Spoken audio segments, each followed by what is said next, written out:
Bonjour et bienvenue dans Prière inspirée. Chers frères et sœurs, je suis heureux de vous retrouver aujourd'hui pour cette émission et pour cette nouvelle semaine où je reçois un invité, un ami, le pasteur Thierry Cincola. Bienvenue, pasteur. Merci. Et tu as eu à cœur un thème très intéressant, Oui, un thème vraiment plein, c'est plein de foi, hein, amen. devenir des hommes de foi. Vivre Ces hommes, comme les héros. c'est ça, comme les héros de la foi.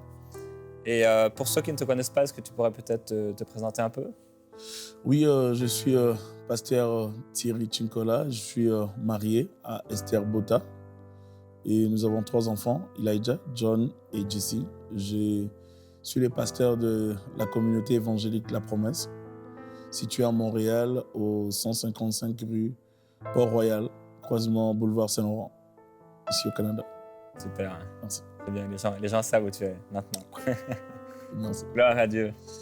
Alors, c'est ça, vivre comme des héros de la foi, c'est un thème vraiment fort. Et c'est ce à quoi Dieu nous appelle en cette semaine. Alors, on va prier pour vous cette semaine, que vous soyez fortifiés dans votre foi par rapport à toutes les difficultés que vous pouvez rencontrer dans votre vie.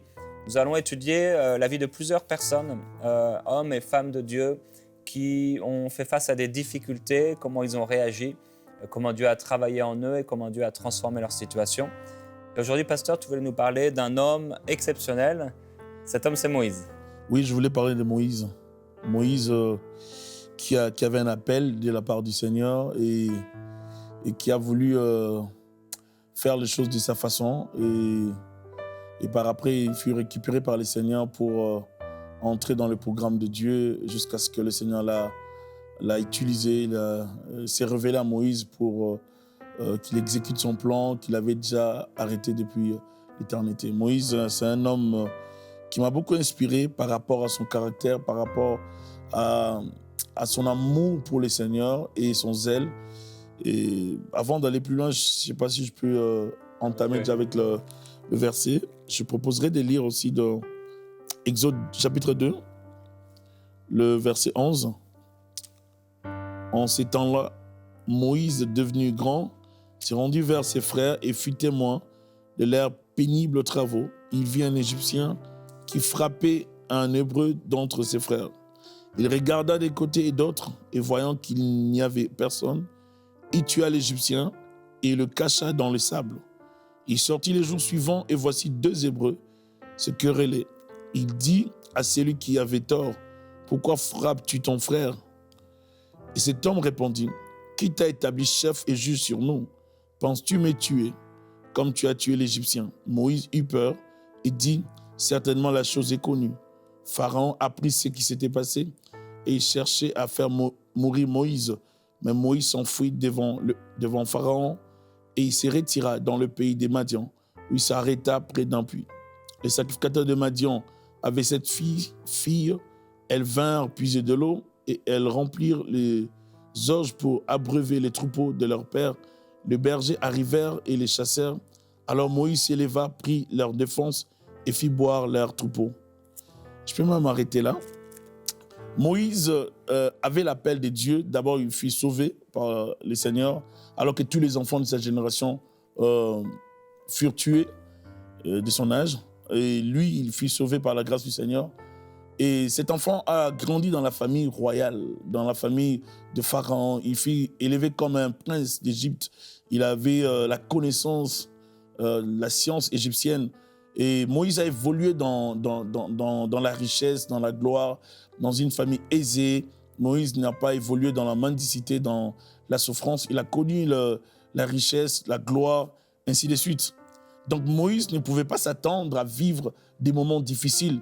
Moïse ne pouvait pas s'attendre à vivre la souffrance, la vie de berger. Ce n'était pas dans son programme, ce n'était pas dans sa tête. Pour Moïse, il était de la famille royale, tout était correct. Et il a voulu faire justice. Lorsqu'il a vu 2 Hébreux, n'est-ce pas, se quereller, il s'est dit, je dois agir. Et je pense, quand je parle de Moïse, que son appel était tellement en lui et ça brûlait. Et Moïse a voulu faire justice. Il a voulu comme consécuter les temps, les choses, et anticiper, entrer dans son appel alors que ce n'était pas les temps. Et c'est parmi les choses qui arrivent. Des fois, quelque chose de la part du Seigneur, mais ce n'est pas le temps, on veut précipiter et ça peut nous entraîner dans d'autres situations. Et si Moïse va tuer, or le plan de Dieu, ce n'était pas que Moïse tue. Le plan de Dieu, c'était que Moïse soit un futur libérateur de tous les enfants d'Israël. Alors, dans la procédure de Moïse, nous voyons les soucis de délivrer ses frères. Mais il ne pouvait pas les délivrer un à un en tuant chaque Égyptien. Donc, ça allait prendre plus d'années et puis ça allait se compliquer. Donc, c'était pas la bonne procédure que Moïse avait empruntée. Et Dieu va permettre à ce que le Pharaon en soit informé. Ainsi, Moïse va fuir. Et par cette fuite, il va encore utiliser son talent d'héros, la force. Il va encore intervenir ici pour défendre les filles de ces Madians. Donc, Moïse, c'est quelqu'un qui avait, n'est-ce pas, l'appel. Je vois en lui comme un appel qui brûlait tellement. Il sentait qu'il avait une mission de délivrer, de faire des choses pour les autres. Mais en même temps, il n'a pas travaillé de la façon que Dieu le voulait.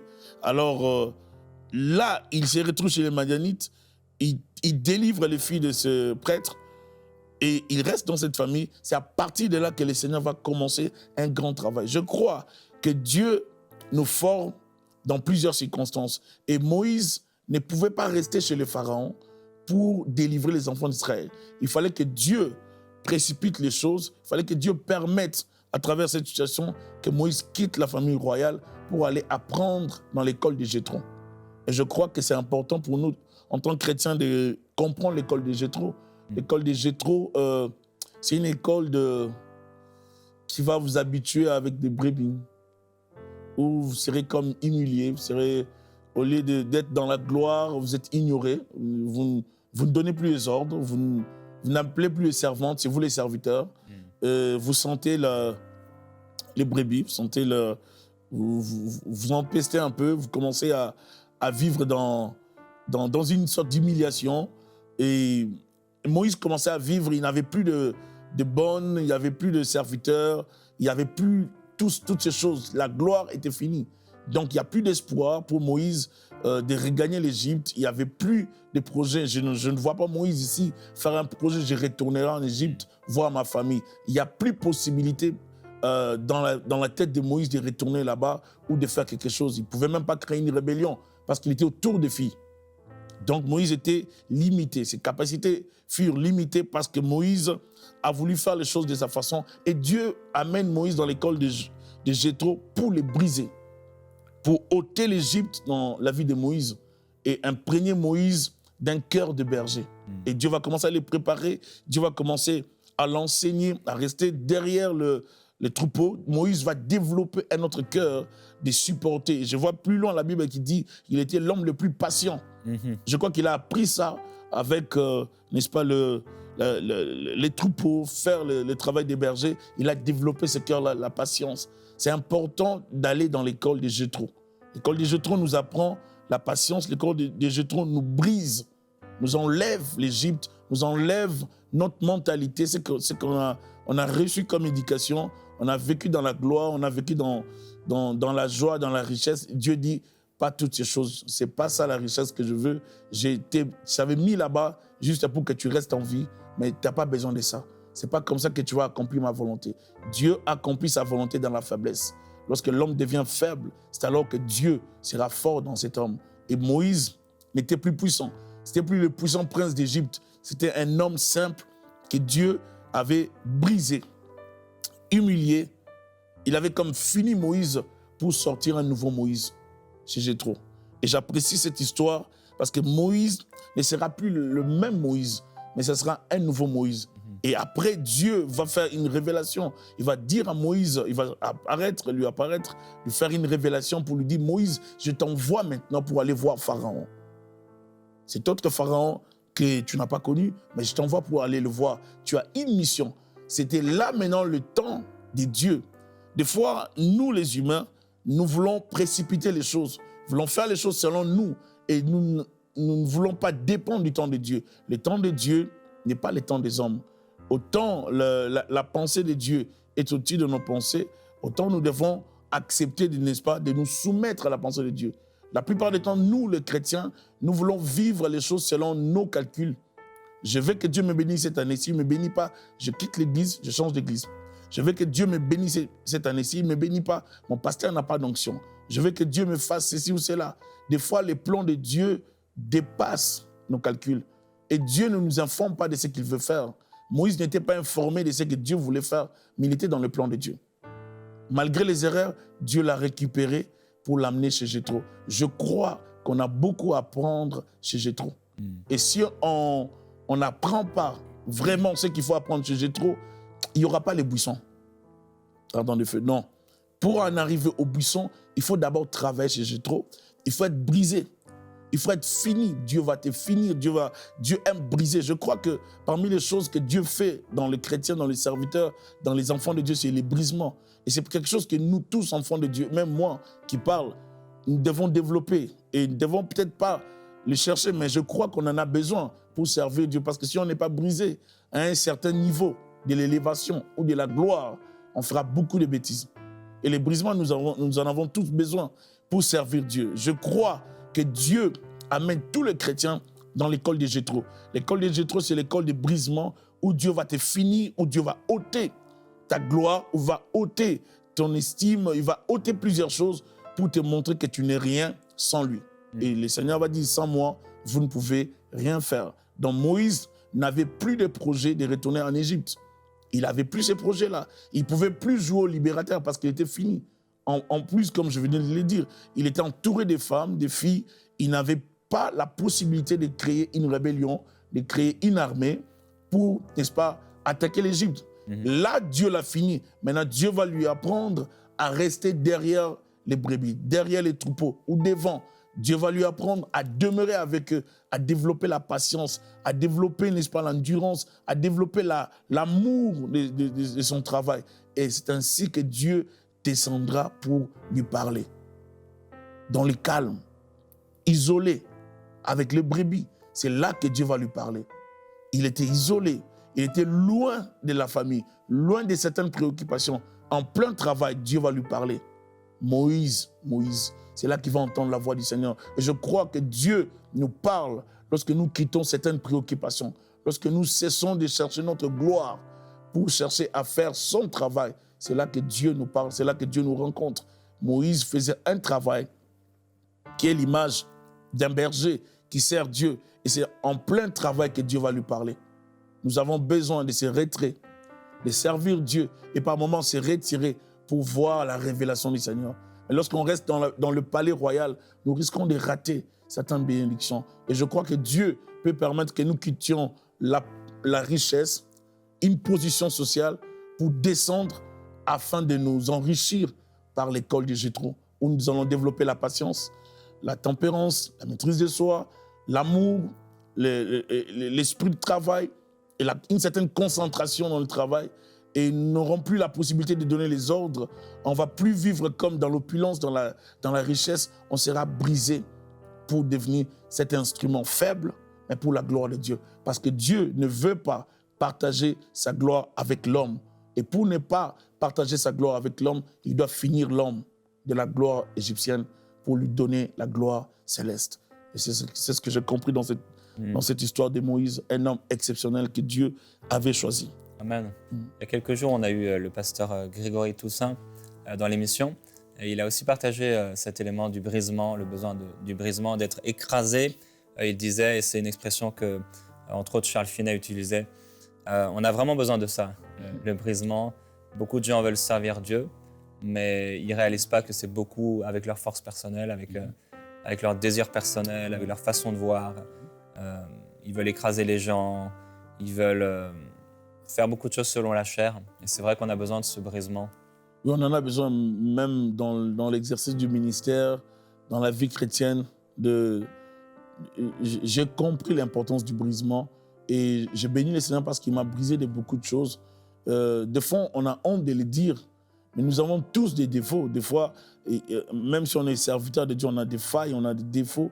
On a besoin que Dieu nous brise. Et je ne crois pas que le travail du brisement s'arrête au début de la foi. Dieu nous brise tout au long de notre marche chrétienne. Nous sommes continuellement brisés parce que Dieu a un souci de nous amener, de de nous amener comme une église glorieuse, sans tache, ni ride, irrépréhensible. On doit être brisé continuellement. On doit s'améliorer du jour au jour. Donc là, nous sommes justifiés, oui, au début de la foi. Après, nous sommes dans le brisement. Je crois qu'il y a des caractères dans l'homme, dans nos vies, que nous devons éradiquer par la grâce du Seigneur. Et à travers le Saint-Esprit qui est en nous, nous sommes continuellement brisés pour plaire à Dieu, pour ressembler à Christ. On ne peut pas ressembler à ses serviteurs. Parce que nous ne devons pas oublier que Moïse est le type de Christ. Il est le type de Messie. Il est une préfiguration messianique. Donc, il est comme la figure messianique dans l'Ancien Testament. Et si on parle de Moïse, on parle de quelqu'un qui image Jésus-Christ. Donc, il devait passer par une école. Il devait comprendre l'école de la souffrance, comprendre l'école de l'humiliation, comprendre, n'est-ce pas, les rejets et toutes ces choses, et être brisé par Dieu pour devenir cet instrument. Un instrument de gloire, un instrument qui allait donner gloire à Dieu. Et je crois que nous avons besoin de ça. Si Dieu nous brise, si Dieu nous passe par l'école de Jéthro, nous apprendrons beaucoup de choses et tout ce qu'on fera par après sera vraiment pour la gloire de Dieu et ça ne sera pas pour la gloire de l'homme. On ne dira pas c'est Thierry, on dira que c'est Jésus-Christ, on ne dira pas c'est pasteur, prophète Jérémie, on parlera de Jésus-Christ qui utilise son serviteur.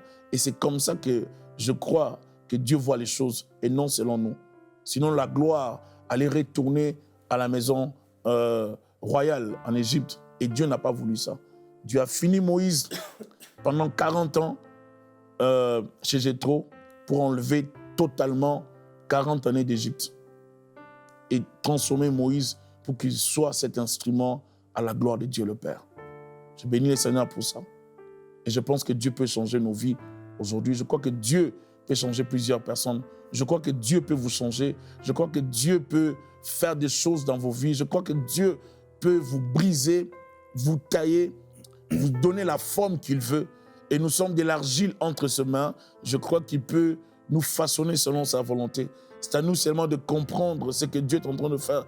Des fois, nous souffrons, nous nous plaignons, mais ça n'a rien à voir avec les diables, ça n'a rien à voir avec les démons. C'est vraiment Dieu qui nous passe dans une école, la souffrance, une école où nous allons développer certaines qualités qu'on n'avait pas afin de devenir cet instrument utile entre ses mains. Et je crois que c'est possible aujourd'hui que vous deveniez cet instrument utile entre les mains du Seigneur. Je crois vraiment à ça, pasteur Jérémie. Gloire à Dieu, merci pasteur. On va prier maintenant par rapport à ce brisement qui est tellement important dans nos vies. Nous avons besoin d'être brisés par la personne du Seigneur. Amen. C'est quelque chose d'important, surtout dans cette génération où on a de plus en plus de gens égoïstes dans l'Église, des gens qui ne veulent pas changer, des gens qui veulent tout pour eux-mêmes, beaucoup d'argent, beaucoup de richesses. Et je lisais juste avant l'émission cette prière qu'a fait Salomon à Dieu dans un songe, où il ne lui a pas demandé de la richesse, de la gloire, mais il lui a demandé de la sagesse et de l'intelligence. Et nous avons besoin de cette sagesse, de cette intelligence, de ce cœur dépourvu de nous-mêmes, dépourvu d'égoïsme et qui cherche à plaire à Dieu. Je crois qu'aujourd'hui, Dieu peut commencer à introduire un travail dans votre cœur. Vous avez besoin du Seigneur et vous voulez, comme nous, servir Dieu. Nous voulons tous servir le Seigneur et lui être agréable en toutes choses. Mais s'il ne nous brise pas, ce ne sera pas possible. On sera comme plusieurs ont été, des étoiles filantes. C'est bien, c'est beau, mais ça ne dure pas longtemps. Et nous avons besoin d'être comme ces héros de la foi, ces gens qui sont persévérants, qui sont fidèles et qui sont pleinement patients. C'est pourquoi prions ensemble, frères et sœurs. Père, je te remercie pour cette parole. Alléluia. Cette parole du brisement. Ta parole déclare que tu choisis les choses faibles de ce monde. Que parmi ceux qui écoutaient l'apôtre Paul, il n'y avait pas beaucoup de riches, pas beaucoup de puissants selon ce monde. Tu choisis parfois les plus pauvres. Et ce que nous voulons, ce que nous désirons, c'est être pauvres en esprit, nous reconnaître spirituellement pauvres, reconnaître notre besoin de toi. Amen. Et Père, je prie pour ton peuple. Nous avons parlé de ce brisement et plusieurs personnes n'ont jamais vraiment expérimenté ce brisement. Jésus. Plusieurs personnes ne comprennent pas. Beaucoup de ton peuple, pendant longtemps, s'est réjoui. Ils ont ri et ils ont dansé alors qu'il était le temps de pleurer et de s'humilier. Tu nous montres que celui qui s'enorgueillit, il tombe. Et que celui qui s'humilie sous ta puissante main, tu l'élèves. Alléluia. Père, je prie que ton peuple soit composé de personnes humbles, de personnes brisées. Nous avons besoin d'être brisés. Nous avons besoin de toi, Seigneur Jésus. Nous avons besoin que tu viennes, Alléluia. Seigneur, retirer tout ce qui n'est pas à ta gloire dans nos vies, Au nom de Jésus. afin qu'on puisse te servir. Car je prie avec amour pour ceux qui nous écoutent, ceux qui sont là semaine après semaine et qui prient avec nous. Seigneur. Je te remercie pour leur vie. Ils sont précieux. Alléluia. Je prie que tu puisses leur faire reconnaître le brisement par lequel tu veux les faire passer. Alléluia. Et que personne ne se trompe en pensant que les difficultés qu'ils peuvent rencontrer à cause d'un péché, c'est ça le brisement. Père, viens illuminer les yeux des cœurs et viens nous amener à ce brisement intérieur qui fait jaillir l'esprit, qui fait jaillir ta gloire. Alléluia. Nous t'adorons, Seigneur. C'est toi le divin potier. C'est toi qui nous modèles. C'est toi. Nous sommes ton argile. Alléluia. Alléluia. Oui, Seigneur, nous te bénissons parce que tu es merveilleux. Nous te célébrons, Jésus, pour ta grâce, ta grandeur, pour ton amour incommensurable envers nous, Jésus. Seigneur, tu nous as choisis malgré nos faiblesses, nos limites, Seigneur, nos incompétences, Seigneur. Tu nous as choisis dans ton amour. Tu nous as exprimé cet amour, Seigneur, en nous appelant, Seigneur, sur ta voie. Et nous voici aujourd'hui chrétiens, serviteurs. C'est par ta grâce, pas par nos mérites, Seigneur Jésus. Nous aimerions, Seigneur, que tu nous brises encore, que tu nous tailles, Seigneur, que tu enlèves les scories, tout ce qui nous empêche de te plaire, tout ce qui empêche l'esprit d'être à l'aise dans nos vies. Seigneur, permets à ce que l'Esprit de Dieu se sente à l'aise en nous, qu'il travaille librement, Seigneur, et que rien en nous ne l'empêche, ne retarde son œuvre, Seigneur. S'il le faut, Seigneur, viens extirper, viens ôter le mal dans nos vies, viens ôter ces caractères qui nous empêchent, Seigneur, de te plaire. Seigneur, viens nous briser, parce que si nous ne sommes pas brisés, il y a certaines choses que nous raterons.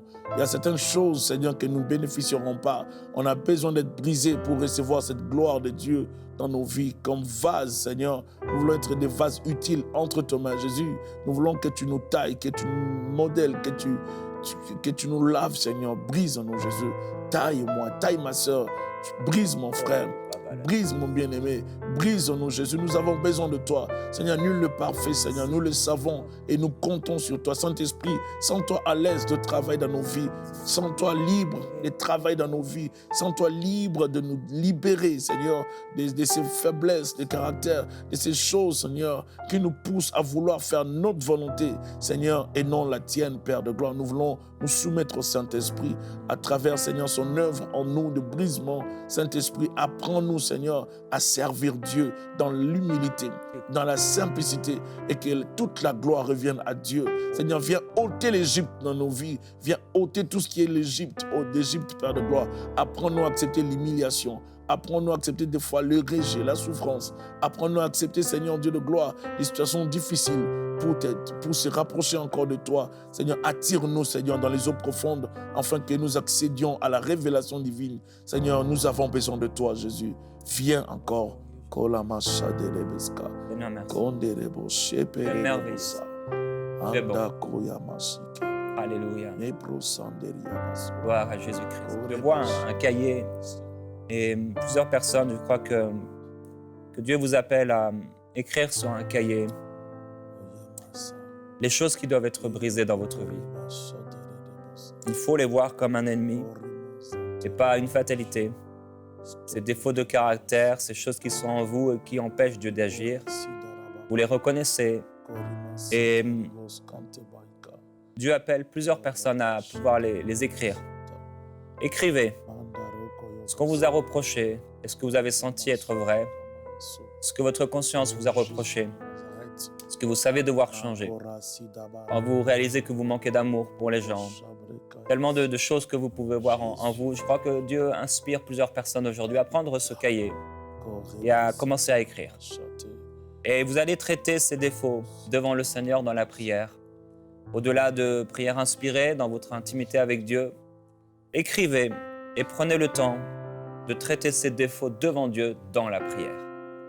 Commencez à prendre le premier défaut de caractère et à le présenter devant Dieu en l'ayant écrit. Présentez-le et dites au Seigneur, viens me délivrer de cela.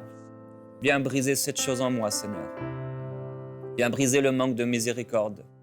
Viens briser, Seigneur, le vol ou l'impudicité.